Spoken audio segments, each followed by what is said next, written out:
Well, welcome back, everyone, to another episode of WTF Walk the Floors, all things hospitality training. I'm Stephanie Ledger, Chief Excellence Officer of First Rate Hospitality, and I'm joined with my co host, Michele Kline, founder of Kline Hospitality. Hi, Michele. How are you today? I'm doing fabulous, Stephanie. How are you? Doing well as well, as well. So I hear So, you're going through a hurricane right now. yeah, it's So crazy. let's tell our audience very quickly what just happened. So you not only went through this crazy hurricane, or if it's still happening, right? As you Yeah, are sitting in your beautiful apartment in Miami, South Florida, yes. and I just almost literally eat fruit flies. So it's been great. Yes, yes. And yeah, it's hitting in the Gulf of Mexico, but unexpectedly, we had just a very strong outer band that came through. So, all good for now. And we'll just wait until the next outer band comes through Like and you're see not what used to happens. this. You guys are pros at I this know. already. Come on. I know. But this is So when the meteorologist needs to walk the floors because it's all been about, oh, the west coast of Florida, it's going to stay sunny over here in the east coast of Florida. And no one was prepared for that outer band. But however, yes, like you said, us Floridians, we're used to it. It's just typically an afternoon thunderstorm for us, a very extreme I love one. it. So that's a little snippet of our behind the scenes people. All right. Yes. So do you want to know what what we are talking about today? Yeah. What are we talking about?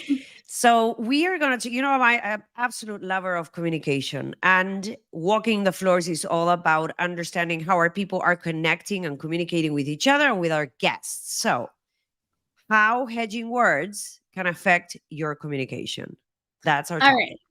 We're going to start right off the bat is what are hedging words? I've never even heard of this.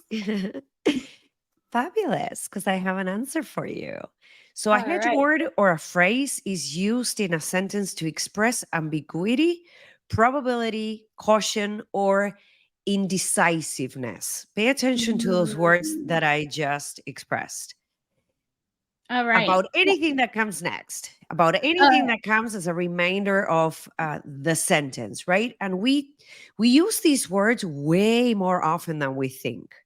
right. Okay. So And more, repeat yeah. it once more. What are hedging words? So hedging words is anything that is gonna make you feel like it's a probability that proceed with caution, right? That you're being indecisive or it's ambiguous.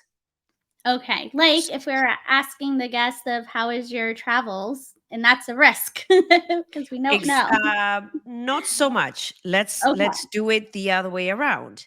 Ah. Let's say your guest will ask your front desk agent as they are checking in. Once Mm-hmm. again, using the example of that we use in our training, where we refer to those difficult conversations and we talk about that guest that has just traveled all across the country on a diagonal with 3 children. It's 10 p.m. They're checking in, they're exhausted. So now your guest is asking your front desk agent, can you make sure that our rooms are connecting? Mom and Okay. dad sleep in one room, kids sleep in the other. And your front desk agents proceeds to reply with, we probably can. Or Okay. I think we can, right? So listen to this. We use these words way more often than we think. And Yes. more Got it. times than not, rather than expressing the full accuracy, that's the certainty, the confidence, the being decisive that we're trying. I just used a hedging word, by the way, to express, we use these words instead. And then when All that right. happens, we express the absolute opposite. Got it. All right. I got the scenario for our listeners, to make it relatable. And why is it important to avoid those words as probably, I think? Why should we avoid them? All right. So here's the thing, words have very powerful implications. We all know that. When it comes to our guest, if we say the wrong thing, they're going to hold us to it. We know. Mm-hmm. When it comes to team member to supervisor, they're going to hold you to it. That's it. Right. And then when it comes to team member, many times that will end up in HR. So I don't want to take it that far. We're not going to go that far, but the reality is the following: leadership is my jam, right? So to be an effective leader, it is imperative that we're able to communicate clearly, that we're able to communicate with certainty, that we're able to communicate with confidence, Mm-hmm. regardless if it's verbal or if it's nonverbal. At the end of the day, we're still communicating one way or another, and people measure what we say. So it's Got critical that we have an understanding and a certain level of awareness in our brain when it comes to the words that we choose, to avoid hedging words, because the words you use are a reflection of your character. Bottom line. it. Mm-hmm. So the words you choose and how you use them will determine how people will perceive you, how people will perceive the situation that is ahead of them. Let's go back to the example of the front desk agent checking that family in, that they're all tired, they want to strangle their children at this point, and you probably have connecting rooms. At this point, mom and dad are hyperventilating. Let me tell you that. Even if you can pull it off and you do have those rooms, just because you use the word probably, they are hyperventilating. So the experience goes down. We just Mm-hmm. lost points. Do you agree? Mm-hmm. Yes. Nope. Right. Absolutely. So the role that hedging words play in perception others have of us is critical, because one of the characteristics needed to be an impactful leader is to have confidence that you can move the needle with certainty, and we're going to move those scores and we're going to increase even when the team thinks like this is practically impossible, right? Another hedging word. The team wants to know that you will walk the team through crisis with confidence. There's a Oh, I like hurricane coming. We are not prepared for this. A drunken just hit a light post, and our two properties completely went black. And what do we do next? Your team that. wants to know that you do have flashlights, that we do have all of our entire room folio and everything is printed out. We have whatever it is that we need to make it happen seamlessly, right? Yeah. So walk the team through crisis with confidence. And then when we use those hedging words, we literally eliminate all of that, the confidence, the certainty. I look up to you. Mhm, mhm. I mean, how And many oh, experience. go ahead. No, the experience, right? Yeah, So it's both ways. absolutely. I mean, I'm just thinking too of, from a leader and being a line level staff, how many times I put in a request to have a certain day off, or working a certain shift, and the manager is saying, "We could probably do that for you." And I'm like, all right, well, how long is it going to wait? And you should know, what's going on, or looking for it to seeing to giving me an answer. Absolutely. And when that happens, get back with questions. Yeah. Ask the right questions so that they can reframe whatever it is that they're saying. But yes, that's a great example. Yeah. Perfect. All right. So, what's the secret sauce of how we can avoid using those hedging words? I always like to say, choose your words wisely. If you wish to maximize the degree of success with the people you communicate, whether they are guests or their team members or their colleagues, or you're presenting to your executive team, use your words wisely. Choose the words that you're going to use wisely. Here are a few tips, right? We want to avoid using contractions. Mm-hmm. And contractions can be words like can't, won't, shouldn't, right? These have a Mhm. negative connotation. So, examples on how do we turn this around? If you're about to say or even write, remember we talked about verbal or nonverbal. You're about to say or write, um, we can meet budget unless X, Y, and Z happens, or we can't meet budget if we don't hit these numbers. Mhm. In this case, we want to replace that with we will meet budget when we make these changes, we provide the solutions, we train our team, whatever that looks like. We will meet budget when. See how I also avoided? So I not only avoided the word can't, I said Mhm. we will. Now I'm giving you a look into the future. I'm giving you a positive perspective of it. But I also, or and, I also use the word if. I changed the word if for the word when, right? I avoided using the word if. So I'm telling you, this is going to happen. If I tell you, if we do this, then I'm not being precise, then I'm not being concise, then I'm not sending quite the message that it is happening and we can do it together, right? So switching that word if into transforming it into a when, which indicates an expectation, a possibility, right? To execute and to actually fulfill, then that's a great tip too. Here's another one. Replace try with do, right? In the words of Yoda, do or do not, there is no try. Bottom line. So let's look at these things. Would you tell someone I love you or I'm gonna try to love you? No, you wouldn't, right? I love you, right? Can I offer you that? Am I able to uh, put you in that specific room? Yes, I'm going to try. It's the worst thing that can happen when you are on the guest side and someone says, I'm going to try. It's the worst thing that Yeah. can happen when you're on the team member side and your soup says, I'm going to try to give you that day off. Like you said, now Mhm. it's ambiguous. You don't know. Are they actually going to give it to me or not? I mean, what are the risks associated with this? Or what are the factors that this person is taking into account? Yeah. Right? All right, here's another one. Avoiding hesitation. And I love this one. So many people use the word probably. I'm probably one of them. Hedging word alert.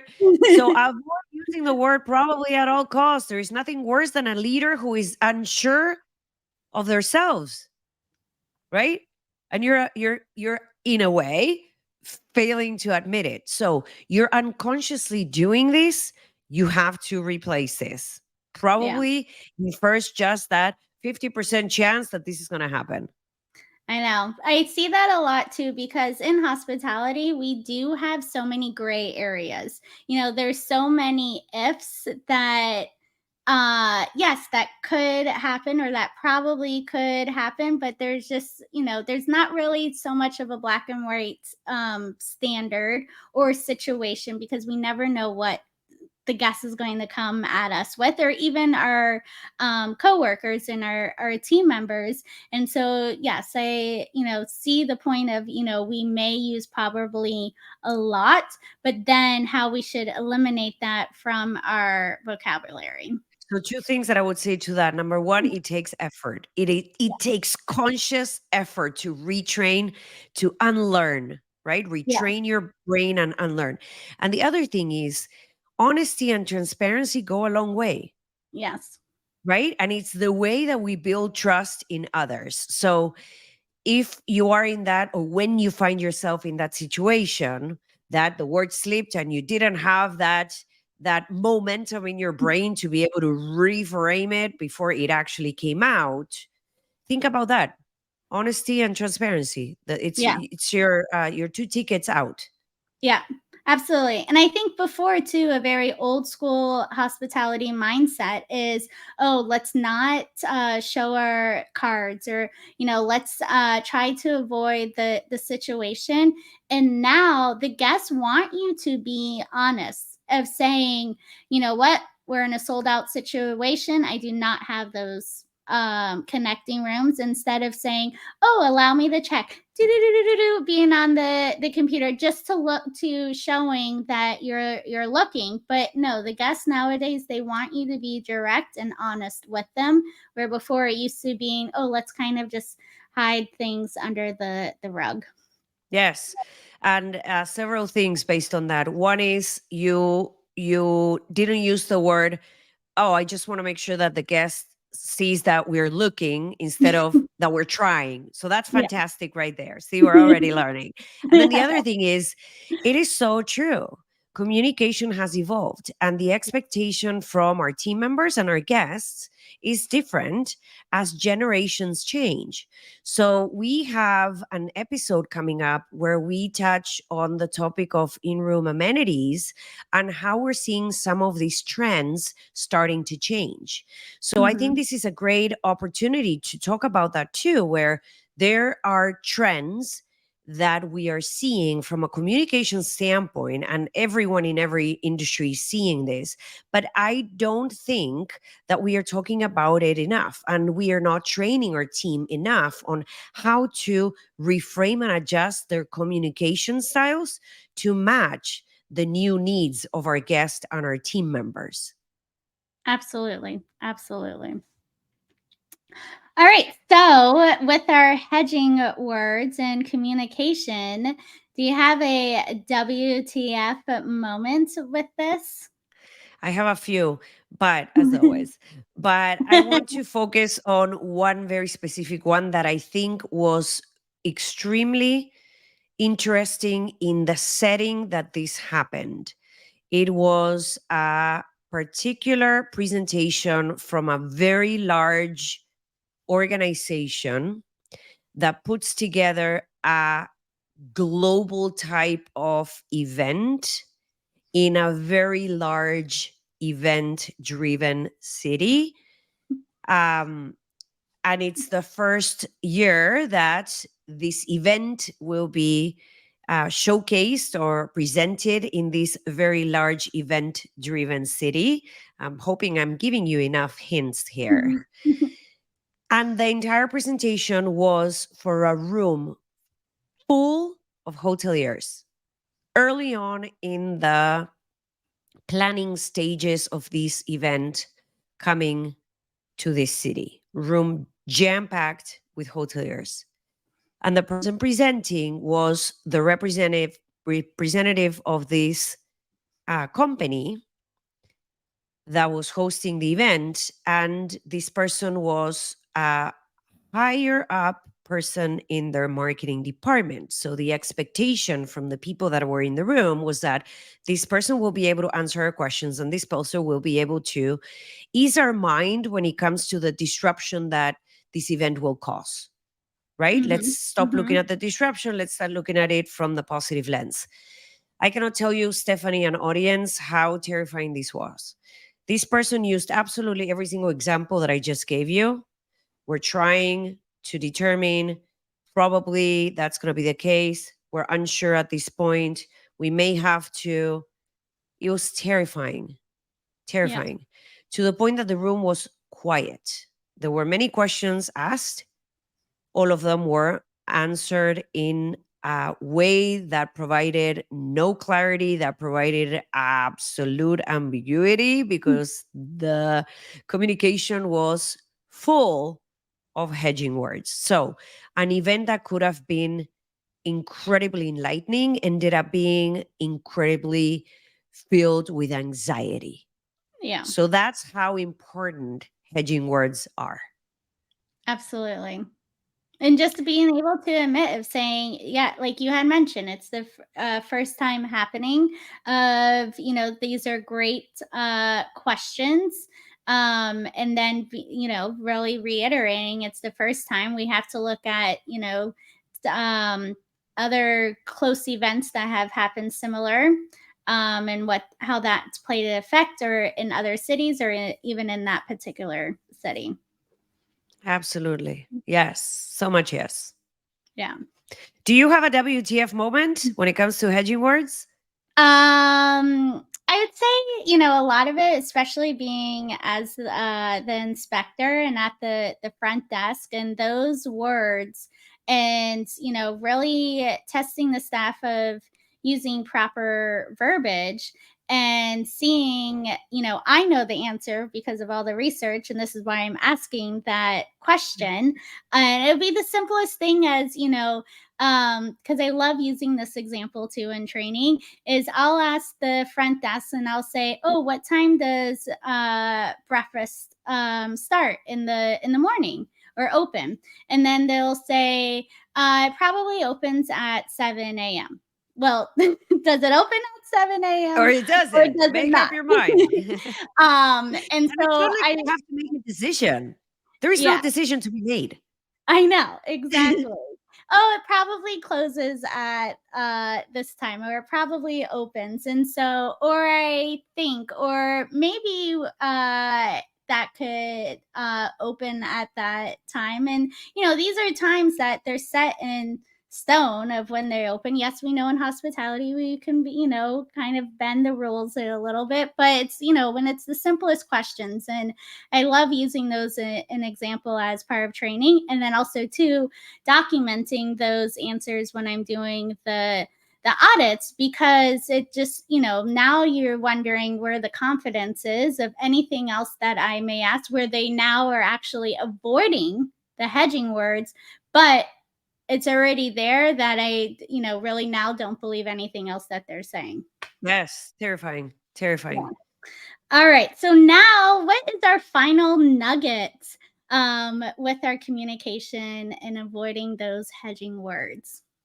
Final nugget, I would have to say, consider that when we communicate, we influence people around us, Yeah. regardless of the title, regardless of are they a guest, are they whatever that looks like. So if you want to really influence others in a positive way, you have to be absolutely intentional about the words you choose when you're communicating. Yeah. Yeah. That's my final nugget. I love it. And speaking of that, let's just talk real quick about an example. So say we, are the leader of the front desk, and we just use that example where the guest had asked what time is breakfast start in the morning, and we overhearing now the front desk agent of saying, "Oh, it probably opens at 7 a.m." And so now how can we making sure that we are enlightening our team member, our front desk agent of the verbiage, and really turning it into now a training, so they recognize also too, because I'm sure that it may just roll out of their tongue and not even realizing, because they have 20 other things that they're thinking of during the check-in for the guests. So in that situation, how can we making sure that we're enlightening our team, and encouraging and taking it to a training moment? Yeah, and here's the thing. It's not that I am suggesting to completely eliminate these words from our vocabulary, because there are certain times where we must use words like this. Hmm. However, what I am suggesting is that what you are proposing, we should make this a learning experience. Or how do we inject this into our training? How about role playing? Hmm. Hmm. Good old role playing. And then asking the team member on the other side, playing the role of the guest, how did that make you feel? What's the Yes. first thing that comes to mind? Imagine if you're checking someone in and your agent says, or you're the agent and you say, may I please have your ID and credit card? Probably. Or let me think about that. Or, right? What are you going to think? Oh, they don't want to pay. Or, so it's a similar situation. And again, good old role playing can move the needle a little bit further Hmm. if a proper training is not something that your property or your department can put together or afford. Love it. Great. Well, thank you so much, Michelle, for enlightening our listeners on communication and those hedging words. And we'll see everyone next time. Thank you. We'll see you soon.